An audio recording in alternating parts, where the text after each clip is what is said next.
Welcome to 2 cents short of a dollar, the show where we give our 2 cents and keep it 100. We're your host. That's Motiz. I'm Rue. Back again. We got some interesting topics on deck. Just want to jump straight into it. I want to know if you saw the Bomac video from yesterday, actually.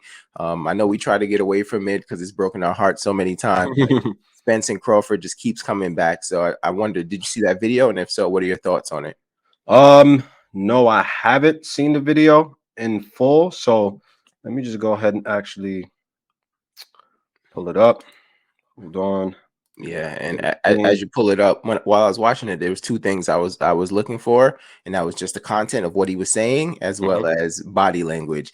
And for the viewers watching this one, drop your opinion, tell us what you think of the video as well. But let's watch it and tell me what you think, Motiz. Bomac, very good fight by Damani Kato Kane and Eric Tudor. Damani came up a little short. You want to let the fans know about? We got Keyshawn Davis and Calvin Davis going April 8th in New York, New Jersey. Yeah. And hopefully in June, July, Terrence coming back.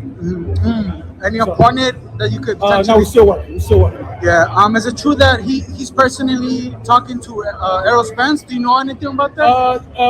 Right now, we just working with 2-3 different camps trying to make a fight happen. Yeah. What would be the potential of a Spence fight happening this year, if any at all? Like, is there a percentage? It looks really good. The odds are good? Odds real good. Yeah. Even with the Rocha fights, that's really good too. So either one of them going to get their ass hit, so it don't matter. The Alexis Rocha is a good fight for Crawford to fall back on if he can get Spence in there in June, right? A good sparring match. Crawford going to dominate his ass. So. Yeah, but you still got to be in shape for those guys. Because those guys are come in shape and they try their best to get that win. So definitely got to be in shape. Errol hasn't been in the ring in a minute, man. Do you think going into the fight straight with Crawford, could that benefit Crawford more? Who's that? Errol Spence. He hasn't been in the ring in a minute, and if he does, let's say they work out a deal for June and going straight into the Crawford fight, is that a good thing? Is that a bad thing? Errol's known for just going and take a good fight, a hard fight. So exactly. Hey, I'm expecting him to be ready. Derek James do a good job over there. Him and his team over there. So hey, so be it. Hey, whatever he's gonna bring to the table, he's gonna be ready for it. Yeah. Is this gonna be a big year for Crawford? How many more times do you think we're gonna see him back in the ring? Well, we're hoping two more times. 2 more times, yeah. And you're obviously hoping Spence is one of those, right? We gotta finish strong. Yeah. And you guys are also open to the Rocha and Virgil Ortiz deal with Golden Boy, right? You guys are. That's what you say. You guys I think that's what a conversation came up with them to go ahead and talk to those guys. So just keep our fingers crossed. Yeah, I'm not really trying to hear that Rocha, Virgil Ortiz stuff. I just want to hear about Spence Bomac. But tell me what you think, though. So for one, this just popped into my mind while he was talking about one of his fighters. Bomac doesn't strike me as a great coach, right? Boxing coach. I think Terrence Crawford has been carrying him in his career for an extended period of time, right? But that's besides the point. Just watching it, I would say it seems like they have their eyes set on the Rocha fight as opposed to the Errol Spence fight, right? I did like the fact that he acknowledged that Spence takes tough fights, no tune-ups, right? We know that. Yeah. So he acknowledged that. It was like a backhanded comment, right? It was like, Spence takes hard fights, so whatever happens when we fight, I don't want to hear no excuses if he loses. It was like a backhanded comment. Yeah, kind of like but we know he take tough fights, like, regardless, we just know that. So that goes to show, your fight is Terrence Crawford taking these tough fights? Probably not, right? When you describe Rocha as a sparring match. Exactly, right? So, and that was going to be my next point. The fact that, 1 point, you guys are looking to kind of fight Rocha first as opposed to Errol Spence, even though you guys are in negotiations. And he did say, it's a good chance, but a good chance doesn't really sound promising, right? And then, like you said, the second point, him admitting that it's a sparring match, right? So it's like a tune-up. It's like a buzz fight. So, I mean, I'm still a bit optimistic. I think that the fight can still happen, but I'm probably thinking at this point, maybe like next year. Yeah. And Bomac eyes keep wandering, right? When he's being asked the question, he's He doesn't even. I think he's just saying what he has to say on a safe face for Terrence Crawford and his team.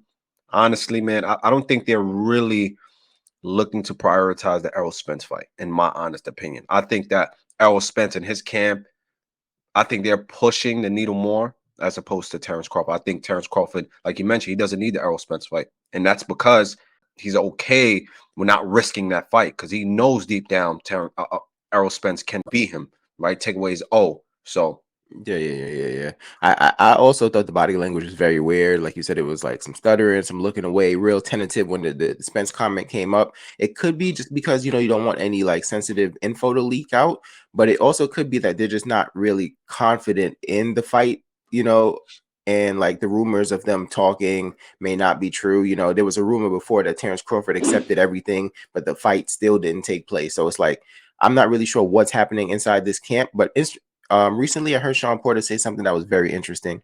He's like, Terrence Crawford, we know him as a fighter, but we don't really know him as a businessman. He was like, and sometimes when it's like a lot of chips on the table like this, people look at you for what you are. So they look at Terrence Crawford as the fighter, not the businessman, So Bomac being a trainer and manager, I think we more so know him as a trainer. You even admitted you don't think he's that great of a trainer, but that's neither here nor there, right?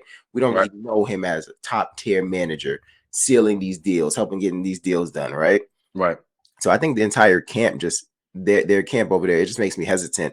I don't want to come off as a Bud hater, but like I just feel like Terrence has done some things that I just really can't agree with. I mean, Errol's done some things I didn't like either when it came to like kind of exposing like the business of it, which he did say he was going to stop doing, and he has since done, because I think Crawford's a prideful person. So when you start saying, 60-40, I'll 70-30 you, I'll 80-20 you, it kind of hurts Crawford's pride, right? And his pride makes him say, nah, it's more so that it was public than anything, even though I don't think he would take 80-20, but it was really that you did it publicly. But Errol said, he won't talk about the business publicly anymore. Right. And he stopped doing that. But I really think, like you said, Crawford, there's something there, right? Like he's an amazing fighter, but he might not be confident that he can win this fight. The fights that he's been taking, I think it's been, of course, boxing, right? Anyone has a puncher's chance, but the fights he's been taking, the odds have been overwhelming in his favor. And 100%. I think something about that worries him in this fight. Yeah, 100%. I do believe that he's looking at, he knows Errol Spence is a threat to him, right? And when you start backpedaling and start saying, hey, I don't need this fight, I'm a Hall of Famer, etc., you kind of you're going to have to start revisiting the idea of becoming an all-time great, right? Does an all-time great really mean once you accomplish something a bit early in your career, right? When you become undisputed at 140 pounds, that you're set and you don't have to take tough fights? Or does it mean that even when you accomplish something as great as being undisputed at 140 pounds, do you continue to strive for greatness at the next weight class that you go to kind of fight in, right? 147 pounds, right? And like you mentioned, if you compare Errol Spence and Terrence Crawford just within the last 2 years, right? Terrence Crawford, yeah, you fought Sean Porter when Sean Porter was on his way out, right? But Errol Spence, car accidents, had a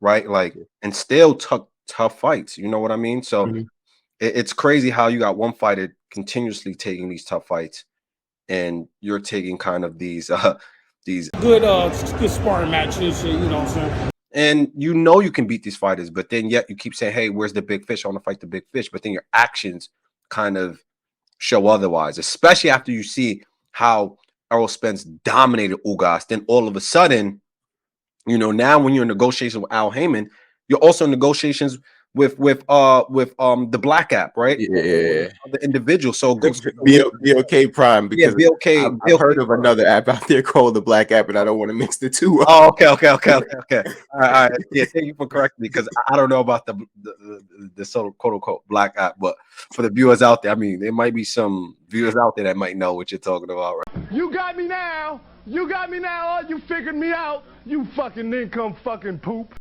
That is hilarious. But yeah, man, I just think, he knows the risk with this fight. And I think if he's willing to go into the fight, I think he's trying to get as much money out of it as possible, so that if he loses, He's like, you know what? I made a ton of money. I Right. made a lot of money. Right. Right. So Yeah. and if you call that ducking, then hey, you know, that's on you. Yeah, yeah. I'm gonna say one thing before I address ducking. So yeah, because Spence, right? When one thing happens when you fight Spence, and just I want to put on the record, I do think it's a 50-50 fight in terms of chance to win, right? I do think Crawford's a great fighter. I think Spence is a great fighter. But one thing happens when you fight Spence, he punishes you, punishes your body. He seems to hurt people's orbital bones there, right there in the eye socket. And I think in cases that can be worse than a knockout, right? Just a one punch knockout that you wake up from, you're like, oh, what happened, right? Yeah. But once you get worn down throughout the fight, I really think it has lasting effects and it can impact you going forward. So I think just in case that happens to Crawford, he's trying to make sure that he cashes out, you know? Yeah, I agree.